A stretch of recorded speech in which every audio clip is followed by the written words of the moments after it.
discipline, lalo na po sa mga anak. Kasi may mga, tama po ba, Pastor, na mag-discipline in the public or in private or in public? Kasi minsan may magkakataon na yung out of control na didisiplina yung anak mo in the public. Pero sa tingin ng iba, lalo na nakakaunawa, tama yung ginawa. Pero yung iba naman, parang iba yung dating naman po, Pastor. Okay, so ang paraan ng discipline ay sa akin personally, ang ginagawa ko hangga't maaari ay private talaga, no? Ikaw at ang iyong pamilya, ang iyong anak, no? Kasi mahirap na mapahiya sila. No? Napakahirap noon na mapahiya sila. At madadamage hindi lamang ang kanilang physical, emotion, lahat ay pwedeng madamage at pwedeng mag-create ng mas malalang problema. No? Ang aking mga anak ay kinakausap ko sila. Sabi ko, first, second, third ay private yon. Pero sabi ko sa kanila, pag hindi kayo nakikinig in public, pwedeng maranasan nyo ang disiplina. No? Meron silang babala, no? Precautions sa kanila, alam nila. No? Katulad nung yung aking isang anak, sabi ko nga sa kanila, hanggat maaari, ayaw ko magdisiplina, mahal ko kayo, ayaw ko kayong saktan, pero kahit ayaw na magulang, pero dahil yon ang kalooban ng Diyos, kailangan natin gawin. No? Kailangan natin gawin. No, hindi natin ginagawa dahil gusto natin o ayaw natin. Ginagawa natin yun dahil yun ang will of God. Yun ang kalooban ng ating Panginoon. No? So, dapat in private. No? Huwag nating tirain o ibaba ang moral ng ating mga anak. No? Mapahiya sila sa harapan ng mga tao. Kasi tingnan mo lang yung sarili mo. Kung hindi ka makapagdisiplina, hindi ka makapagpigil, ikaw marahil na nangangailangan ng disiplina. No? Kasi kailangan self-control. Minsan nawawala tayo, minsan lang yun. Pero pag lagi mong ginagawa, magiging kasanayan mo yan at mapapahiya in public ang ating mga mahal sa buhay. No, dangerous yun. Mas dangerous yun. Mas dangerous. Okay? Kung maaari, in private talaga. Pero wawarningan mo sila. Huwag tayong umabot doon sa mapapahiya kayo. O kasi may sobrang tigas ng ulo no? Talagang susubukin ka. At pag sinabi mo, gawin mo. No? Mga magulang, pag sinabi mo, gawin mo. Yung kaya mong gawin. No? Huwag kang magsalita ng hindi mo kayang gawin. No? Marahil, ito ay tanong, ilang taon pa bago disiplinahin ng mga anak? Ilang taon ba bago disiplinahin ng mga anak? Palagay nyo? Sister? 2 daw. Sister? 2. Sino pa? 2 taon daw. Pwede na ba disiplinahin? 2 taon? Sino sang ayon doon? Taas ang kamay, taas ang kamay. Yung 2 taon. Yan. Ibig sabihin majority, hindi pwede. Ano? Kasi hindi tumataas ang kamay, ano? 6 months. Okay, mas bata yun. 6 months. Wow, 6 months. Sino agree doon? Hindi na nga-agree doon sa 2 years, no? Karamihan, majority, no? 6 months. Okay? Yung panahon na nakakaunawa na, nakakaintindi na, no? So, sabi nga ng ating mga leaders, may nagtanong kasi, ilang taon daw dapat disiplinahin ng mga anak? 1 taon po ba? 2 taon po ba? Sabi ng ating leader, kapag ikaw ay nagdisiplina, 1 taon na ang anak mo, late ka na. Late ka na. No? Sapagkat yung sa pag-aaral, yung brain ng mga bata, no, yung mabilis na yung pag-capture nila ng mga bagay-bagay, yung wisdom, knowledge, ay nakaka-capture nila agad-agad, no, hanggang 5 taon. 5 years. Kaya kung sasabihin mo, 5 taon na dapat paluin ng anak mo, late ka na ng 5 years. Late ka na. As soon as possible, dapat marunong tayo maglapat ng disiplina, pero yung disiplina na akma sa edad nila. Hindi yung disiplina na 1 taon pa lang yung anak mo, dinisiplina ka, alam mo 10 taon yung pinalo mo, mamamatay yun, madidimanda ka pa. Amen. No? Maraming paraan ng discipline. Hindi lahat pamalo. Hindi lahat ay sabi ng mga Batanggenyo ay panggarute. No? Hindi lahat ay pamalo. No? So, kung hindi kayo marunong magdisiplina sa inyong mga anak, lalo na yung mga tatay, no? Sino mga tatay dito? Tatay? Yan. Maghanda kayo ng pampiyansa. Pag uminad na sila. No? Maghanda kayo pampiyansa. No? Siguradong magbabayad kayo. No? Kaya habang mas maaga, gawin ang paraan ng disiplina sa paraang gusto ng Diyos, hindi sa paraang gusto natin. Kasi tayo minsan, tayo ay driven by emotion. Kapag tayo sumama ang loob, nagalit tayo, nawawala tayo sa control, at dahil tayo wala sa control, hindi tayo driven by the power of Word of God, no? Nagkakamali tayo ng paraan ng disiplina. Tayong lahat ay nagkakamali sa parang yan. Kaya kailangan natin ang bunga talaga ng Espiritu. Oh? Okay, so dagdag ko lang yun. Pastor Jason, nasagot ba yung tanong mo? Okay, in private, hanggat maaari, gawin natin yon in private. Igalang natin yung ating mga anak. Mahalin natin sila. Tayo yung nagdidisiplina, hindi para ipahamak sila. Tayo yung nagdidisiplina para sa ikabubuti nila. Amen. Hindi para sa ikasasama nila. Ha? Okay, any question? Para, isa? Sino didisiplinahin natin? Hindi mo lang.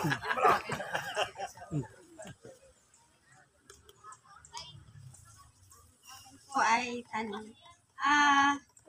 Patanong ko. Ano daw po ang sa mga may mga anak na po na teenager, mga 13 to 8 siguro. Pag po nalaman nyo na, halimbawa po, lalaki po siya, na halimbawa po may girlfriend o kaya nanliligaw, ligaw dito, ligaw doon. Ano po kaya yung pwedeng disiplina na pwede nating i-apply doon sa ating anak? Kasi marami po sa atin yung may mga karanasan na gano'n. Yun po, gusto po namin malaman kung ano yung maaring disiplina na pwede nating ilapat doon sa estudyante, syempre, sa teenager. Kaya, ano po kaya yung pwedeng ilapat na disiplina sa kanila? Okay, sino may sagot? Sagot. Kapatid. Sige. Ganda nga po po. Sakto po yung tanong kasi ang ating anak po ay lalaki, 13 years old. Siya po ay girlfriend. Amen. Ang una ko pong ginawang pagdisiplina sa kanya is verbal po. Hindi ko po siya sinaktan. Kasi nung bata po talaga siya, pinapalo ko po talaga ang anak ko. Alam ko na anak ko yun. Wala po siya dito, nandun po sa kabila. Kung parusahan ko yan nung maliit pa, talagang napakatindi. Pero nung nasa age na siya ng 13 na, nagkaroon siya ng girlfriend, ang ginawa ko is verbal. Pinakita ko sa kanya, ang naging example is yung buhay namin mag-asawa. Kasi kaming mag-asawa, Sister Nanet, kami po ay maagang nag-asawa, nagsama. Nag-aaral pa ako, 17 years old ako. Si Mrs. ay 19. Anak siya, 17 pa lang din ako. Sabi ko, kita mo naman kung gaano tayo kahirap, no? Kung gaano dinanas natin na palipat-lipat tayo ng lugar, wala tayong sariling lupa, walang sariling bahay, pinapalayas ng magulang ko, pinapalayas kami, magsolo kayo, ganun ginagawa sa amin. Kaya yung anak ko, instant, naintindihan niya, at nung panahon na yun, Papa, nag-sorry siya sa akin. Kasi, at wag na wag mo, sabi nga ni Pastor, mas maganda in private talaga. One-on-one kayong mag-usap. Lalaki sa lalaki. Kasi lalaki po yung anak ko, kinausap ko siya. At salamat sa wisdom na meron ng aking anak at nalaman niya yung katotohanan. At yung pong kanyang girlfriend na yun, ay iniwalay niya po. At ngayon po, nangangako siya na patuloy siya magpapagamit sa gawain ng ating Panginoon. Lagi mo siyang dalhin sa Panginoon. Kasi pag wala pong Kristo yung anak ninyo, automatic mag-girlfriend po talaga yan. Lalandi po talaga yan. Dapat may Kristo po ang anak. Laging, kumbaga, batang church po talaga dapat. Anak, yun lang po. Sa Diyos ang kapatid. Praise God. Okay, so hindi lahat ng discipline ay pamalo. No? Iba't ibang paraan. Marami tayong magagawang paraan para disiplinahin ang ating mga anak. Okay? So, sa mga teenager, talagang yung edad na yan, ngayon 10 years old pa lang, talagang grabe yung panahon natin ngayon. Hindi 13 years old, 10 years old pa lang. Grabe na. No? Hanggang di sila nakakalambas 21, 22, nako, napaka-dangerous yung mga edad na katulad niyan. So, ang kaunahan ay hingin natin kay Lord na yung ating mga anak ay merong personal encounter with God. Kasi kung wala po silang relationship sa Diyos, hindi po sila lumalago, nag-grow spiritually, titiyakin ko po sa inyo, kahit hampalusin mo yan, napakahirap disiplinahin ng anak na walang takot sa Diyos. Napakahirap. No? Kaya kailangan ng himala ng Panginoon. Kaya napakahalaga yung mga bata natin, sila ay nag-grow. Tandaan nyo po, pag ang anak natin ay yung spiritual level nila ay nagda-down, matakot ka. Sapagkat kahit gumawa ka ng paraan, mas marami silang paraan. No? Kaya hingin natin sa Diyos, ang ating mga anak, merong personal encounter with God. Lumalago po sila sa kanilang relasyon sa Diyos. Kasi kung hindi, talagang napakalaking problema. Sigurado ko kayo, hallelujah, manlalagas ang buhok nyo. No? Manlalagas siya. Katulad ni Pastor, konti na. Biro lang. Para lang malis na yung antok natin. Okay? Sa problema po yan. Totoo yung problema yan ng maraming mga pamilya. So, hingin natin na magkaroon sila ng relasyon talaga sa Panginoon.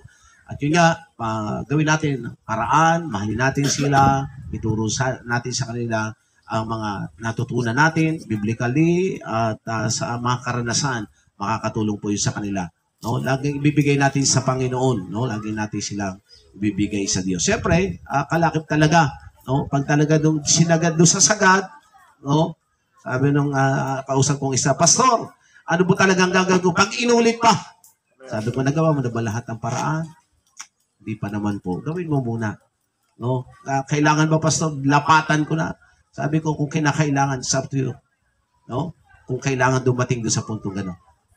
Pastor Rico? Sige.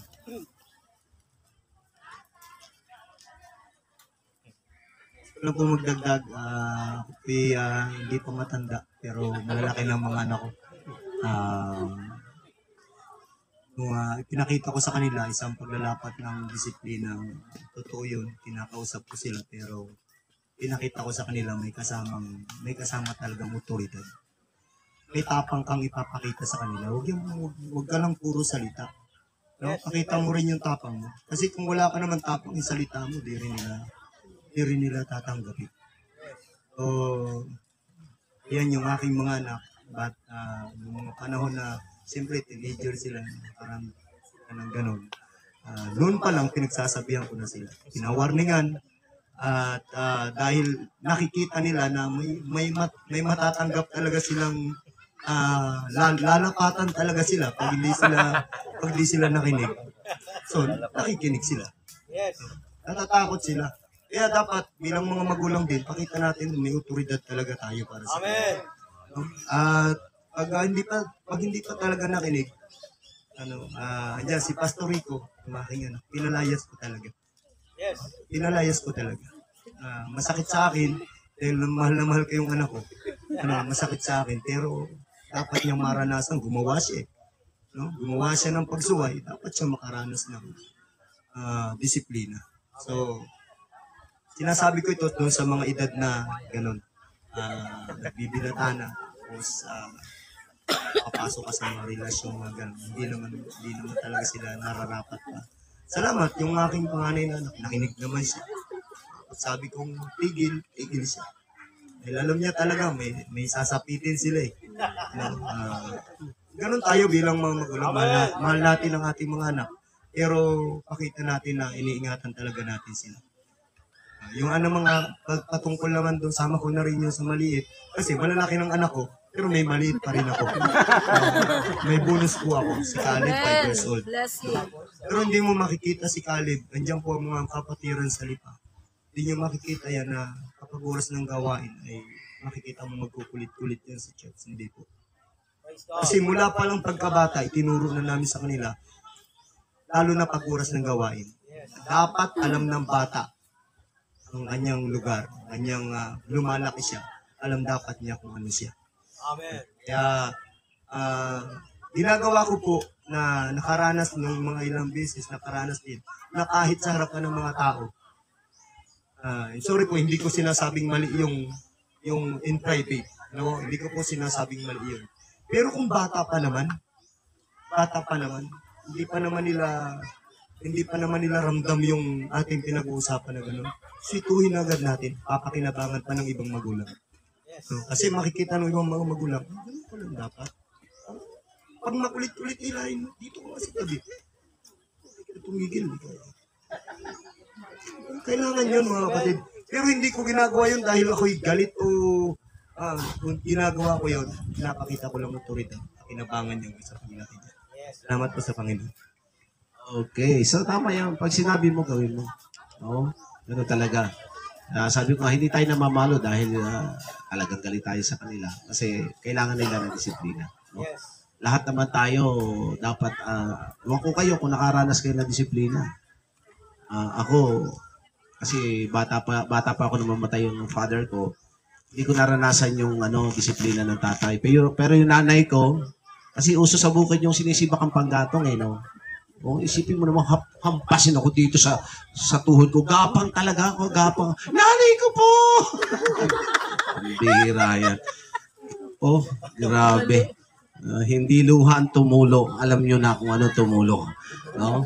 So, hindi ko sinabing tama yon, pero dapat may authority. Tama yun, sabi ni Pastor Rico. May authority ang nanay, ang tatay. Hindi yung si nanay ang pinaiiyak ng anak, si tatay pinapaiyak ng anak. Wow, ang galing naman ng anak mo. Ang galing na anak mo. Hindi po ako saludo sa mga magulang na gano'n. Alam po, lahat ng aking mga anak, alam po nila yan. Alam po nila yan. Yung aking panganay, 30 years old na po siya ngayon. Meron siyang anak. Alam nyo, college na po siya. College. Tinamaan pa sa akin. Kolehiyo na. Totoo yun, mga kapatid. Kukulehiyo na, tinamaan pa. No?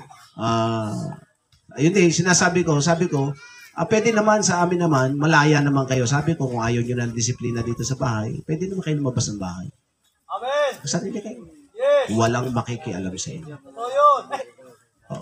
Alam ng mga anak ko yan. Sabi ko, pag hindi na kayo, kasi dapat ang tahanan, merong standard. Amen! May batas sa pamilya. Dapat ganun ang natin, merong standard. Na kung hindi sila susunod sa standard ng family, pwede na sila lumabas ng pintuan. Hindi dahil galit tayo sa kanila, sabi nga, Pastor Rico, mahal na mahal natin sila. Kayang-kaya natin ibigay ang ating buhay sa ating mga anak. Tama ba mga magulang? Pero hindi nangangahulugan noon na ibabiolate nila yung standard ng pamilya. Dahil mahal natin sila. Kasi yung mga nanay at mga tatay, lalo na yung mga nanay, napakalambot talaga ng puso. Amen! Napakalambot talaga. Amen! No? Tama na. Kasi, okay. Pag sobra naman, pwede naman si nanay ay mag-alalay. Huwag mo na ipakita sa anak mo, no? Kasi ang dating, may mga anak na hindi madisiplina kasi pag dinisiplina ni tatay, pinagtatanggol ni nanay. Amen! Malaking pagkakamali yan. Yes! Na kayong dalawa ay mag-aaway sa harap nila dahil sa disiplina. Amen! Nako, mas malaki ang problema ninyo. Amen! Kaya pag nagdisiplina si tatay, lumayas ka muna nanay, mag-shopping ka muna para hindi mo maramdaman yung sakit at hindi ka kumampi sa anak mo. Tumalikod ka muna. Bigyan muna ako ng 1,000 niya, mag-shopping muna ako. Naku, sabihin niya, lagi mo disiplinahin anak mo. So, dapat teamwork ang mag-asawa about discipline. Masakit man sa isa't isa. Sino ba namang tatay ang nagdisiplina na natutuwa siya? Hindi talaga. Pag namalo ako talaga, ako mismo umiiyak talaga ako pag ako namalo. Kasi pag namalo ako, talagang palo. Sino may belt sa inyo? Sino may belt? Ha? Ito, di ba may butas yan? Yung belt? Bakat yan sa puwit ng anak ko. Makikita mo yung marka ng butas ng belt. Hindi ko sila binibaby pag namalo ako. Kasi alam nila ang kahulugan ng salitang discipline. Alam nila yan. Kasi pag namalo ka, sabi ng nanay, lalo na lola, ama po talaga. Ako talaga namang mga lola. Alam niyo mga lola, Ay, naku talaga. Mahal na mahal ninyo talaga inyong mga apo. No? Amen. Mahal na mahal nyo talaga. At hindi naman tayo ang magdidisiplina. Dapat mga nanay at tatay magdisiplina. May apo na rin kasi ako. No? Sabi ng mga anak ko, tingnan natin si daddy kung gaano siya ka-disciplinary sa buhay niya. Tingnan natin sa apo. Bay, wala akong pakialam doon sa maliban na nakatira sa akin yung aking apo. No? Pero habang sila may magulang, sila ang dapat magdisiplina sa kanilang mga anak. Okay? Humahaba ang ating kwentuhan. Ay, last question na lang. Last question. Sino po? Okay ba yung Esther? Okay. Sige, salamat. Nasagot. Okay, si Brother Sito. Kung bibili po kayo ng soft drinks, kay Brother Sito po, discounted. Okay. Praise God. Hindi po ako against doon sa disiplina. Kaya lang, right now, may batas po tayo kasi. Inamyandahan po ito ng government yung child abuse. So baka doon sa pagdisiplina naman, medyo abusive yung dating ng magulang. Yung social media, malakas yung influence. Nakikita nila yung mga palabas. So baka makapunta ng DSWD, masumbong naman yung magulang. Ano po ang stand natin para doon? Okay, kung ano daw stand natin, kasi nga ay merong batas na bawal ang umalo. Kung abusive nga naman, ay talagang madidimanda ka talaga kung abusive naman ang iyong paraan. Okay, pero sabi ko nga sa inyo, mas higher ang standard ng Word of God. Ng salita ng Panginoon. Kasi mas dapat tayong sumusunod. Yes, sabi ng Panginoon, pasakop tayo sa pamunuan, sa mga batas. Kung ang batas ay nagpapasakop, as long as ang batas ay under power ng will of God, ng Word of God, walang dahilan para tayo sumuway. Pasakop tayo sa batas. Pero kapag ang batas ay hindi na nagpapasakop sa salita ng Diyos, may karapatan kang suwayin ang batas. According to Bible or Biblia. Laging superior ang batas ng kaharian ng Diyos. No? Pero maging maingat, maging balansyado. May kaso niya tayo sa Candelaria. No? Nakakulong yung tatay. Alam niyo kung bakit? Pinalo yung anak. Talagang may katigasan naman yung ulo ng anak. Hinahabol na pamalo ng walis tambo. Walis tambo ang pamalo. Binidyuhan ni nanay. Pinasa sa DSWD. Nabilanggo si tatay. Yes, nabilanggo si tatay. No? Kasi nga, iyon yung batas. No? Kaya maging maingat. No? Alam naman dapat ng ating mga anak. No? Maging maingat, lalo na in public, yun nga yung problema. Hindi naman talaga intentional, nasaktan anak mo, pero may nakapag-video, patay kang bata ka. Kaya yun yung dangerous na in public ay disiplinahin natin ang ating mga anak. Sa ngayon, napakamapanganib. No? Kaya mag-ingat, hindi na ngangahulugan, hindi na tayo magdidisiplina. No? Kailangan pa rin ang disiplina dahil itinuturo ng banal na kasulatan. No? Sabi nga ng Proverbs chapter 14, huwag mong iurong ang pamalo sa iyong anak. Kapag pinalo mo siya, hindi siya mamamatay. Ang anak na hindi dinisiplina ay humihiya sa kanyang magulang. Amen. No? Kaya kailangan talaga ang discipline. Sa tamang pamamaraan, no, na ipinapayo rin ng mga salita ng Diyos. No? Maging maingat kasi yun nga ang panganib dahil ngayon tayo ay pag nakuhanan ka ng video, kahit hindi naman talaga yun yung talagang nangyari, yun nga, problema. Nabilanggo, matagal din bilanggo. No? Taga rin niya sa atin sa Candelaria. Hindi natin pwedeng lagyan ng pangalan. Okay, so salamat sa inyo lahat. Nawa nakatulong ang ating seminar. Salamat kay Pastor Idros na tinuturuan tayo patungkol sa godly discipline at yun yung ating sinusunod. At ako'y naniniwala hindi tayo bibiguin ang ating Panginoon. No? May pabor kapag tayo po ay naglilingkod sa Diyos. Tayo lahat ay tumayo. At naku, marami pa mga tanungan, pero kailangan natin putuloy natin oras. Pasalamatan natin ang ating Panginoon ngayong hapon. Hallelujah. Lord, tinatapila namin, tinataas ang banal mong pangalan. Salamat po sa mga aral, pagkalat, mga katanungan. Lord, nawa po ito'y nakatulong para po sa pagtatayo namin ng pamilya o Diyos na iyong tinawag. Pagpalain niyo po at maging pagpapala ang aming pamilya. Salamat po sa iyong lahat ng kapurihan sa pangalan ng Panginoong Jesus. Amen. Salamat sa inyong lahat. Pagpalain tayo ng ating Panginoon. May bukas pa. No, isa pang seminar bukas.